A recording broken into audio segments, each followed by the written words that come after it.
Resuming debate, the honourable member for Calgary, Confederation. Thank you, Mr. Speaker. I'm honoured to rise in the House this evening, and I ask that I split my time with the honourable member from Sherwood Park, Fort Saskatchewan. As always, I thank my constituents of Calgary Confederation for their ongoing support and encouragement and the opportunity to speak on important issues such as the one that we are discussing here tonight. I could not have imagined that I would be rising here to speak under such dire circumstances for the people of Attawapiskat. In my prior political life as an MLA in Alberta, I was the Minister for Aboriginal Relations, and this position allowed me to see firsthand the challenges facing many of our Indigenous people and the grief and the stress it places on every member of these small and close-knit communities. Just over 6 years ago, I had lost my wife, Heather, and nothing can prepare you for it, and it hurts more than anything than you can imagine. And in my times of need and my times of grief, I was fortunate to have a strong network of family and friends, and in particular, counseling to support me and to support my 3 daughters. And sadly, this is not the reality of most in Attawapiskat, though, and I can't imagine what it must be like to have lost your most loved family members and not have the proper support or help. The stress, the despair, the unanswered questions, all of it must be so stressful and seemingly never-ending. It is with these thoughts in mind that I cannot even imagine what it must be like to be a parent in Attawapiskat at the moment. Parents must be on the edge, like never before, wondering if they are next, if their family will be the next to suffer a challenge or a tragedy. The loss of a child is the most tragic of all family tragedies, and yet we sadly see this becoming a routine part of many reserves, especially at Attawapiskat. I realize that it's not only the youth in these communities that is being directly affected by these suicides. People are losing their parents and their spouses and their siblings and their friends and their relatives. The community is dying from the inside out, and this government needs to take urgent and defining action. The Canadian Mental Health Association reports that the suicide rate in Canada is 15 people per 100,000. We can't even compare that with Attawapiskat, as they only have an on-reserve population of about 1,500 or so.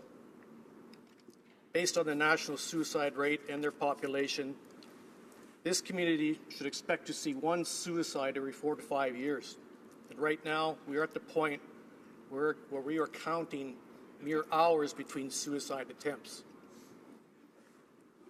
Before I speak more about Attawapiskat, let me make it clear that this is not a problem on this reserve alone, or among this community alone. In my past, I have visited many communities like the ones we are discussing tonight, and the conditions vary greatly from one to another. However, it ought to shock many Canadians that suicide and self-inflicted injuries are among the leading cause of death for our Indigenous people. And that is a shocking and tragic embarrassment for a country like Canada. Aboriginal leaders have called on the federal government to develop a national strategy to combat Indigenous suicide, but this sounds like a lot of reason to talk rather than to act. We already know many of the causes of their despair and why people turn to suicide. Any previous suicide or mental health study has dozens of recommendations that this government should look into right now. For those, and there are many, who suggest, some to me, that we should relocate this community to some urban area to solve the problems. And I don't believe that that is a solution. statistics show that amongst Indigenous populations, the suicide rate is no better when they live in our urban areas. The sad reality is that the federal government has responsibilities to serve these communities, and it is not upholding them. Folks in these communities do not have access to the resources they need to prevent suicide or deal with the grief following one.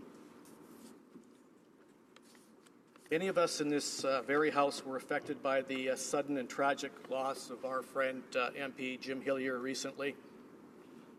And every member of this House and their staff were offered grief counseling, and it was immediate. The plan, and it was a good plan, it was in place, and it responded to our needs as it should have. Unfortunately, we are not offering this same level of service to those who we are supposed to be providing services for. We have watched Attawapiskat suffer suicide problems for decades. Governments of all stripes, and still the problem persists. Yet we must help Attawapiskat.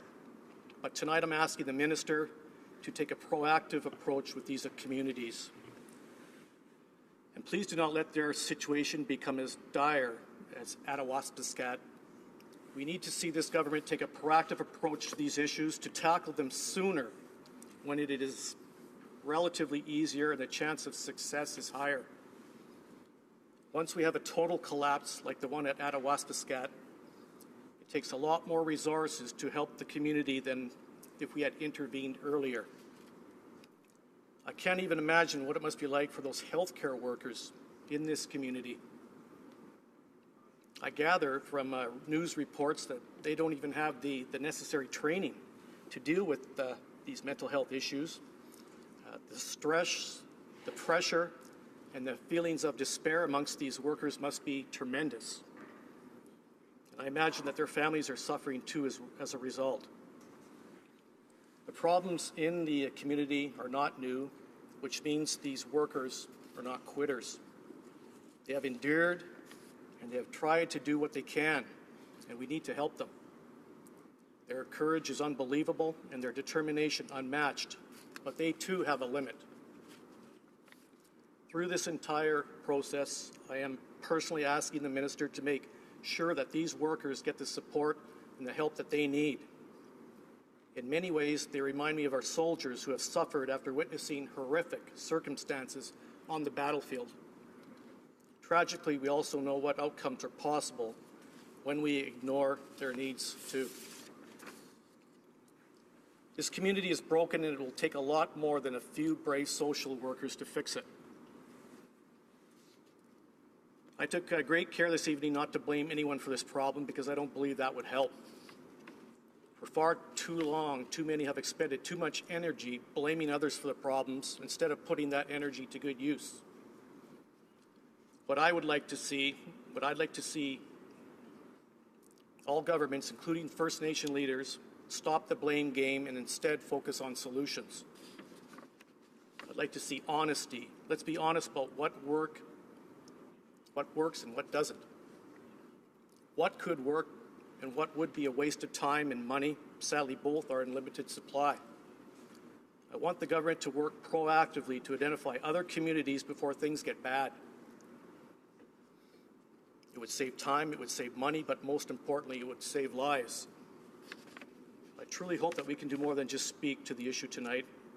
And as they say, when all is said and done, there is often a lot said and little done. Let's just hope that that's not the case here. Thank you.